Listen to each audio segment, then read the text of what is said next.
I haven't seen many videos on competitive 11 vs 11 tips, so for my first video back from my holiday, I'll cover that topic.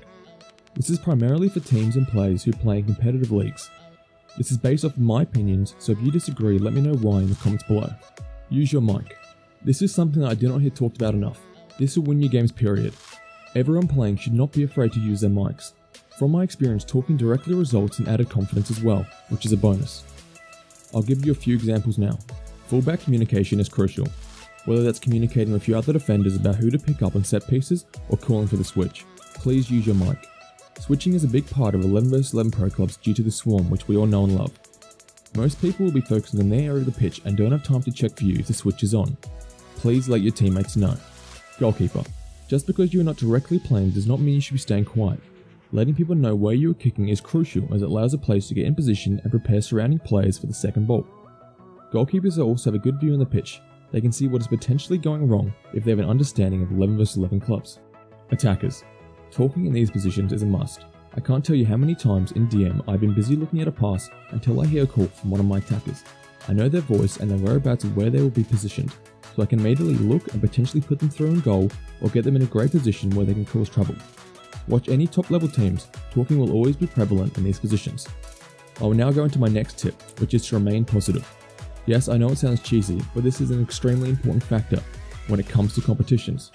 FIFA is AIDS. AIDS goals will be scored and there's nothing you can do about them. You have two options though, after conceding. Keep the head up and keep pushing to come back into the game, or you can moan and accept defeat. I've seen countless examples of teams remaining positive, coming back to win, even in finals. I've experienced this myself many times already in FIFA 20 competitions. Remain positive. It gives you and your team the best chance to come back into the game. My next tip will cover playstyles. Too many teams don't have a clue on how they are meant to play. They jump into comp games and just freeball it, hoping for the best. Having a playstyle allows you to easily monitor what is and isn't working during games. I'll give you an example of my team Ozone. We like to hold onto the ball and cut back and across to DMs to open up the defense line. This is our playstyle that we want to play when we go into games. Sometimes the team know this and try and sit on the DMs. This is okay. If we see this happening, we change our plan, but the main thing is we have an idea of what is happening on the pitch. If you're struggling as a team that parks a bus and you can't seem to break up your normal plan, change it. For example, use the CBs and fullbacks to drag out their plays. This will open up the space, allowing more room to create. Having a playstyle allows you to tinker your plan if things are going wrong, resulting in a better chance of your team winning the match.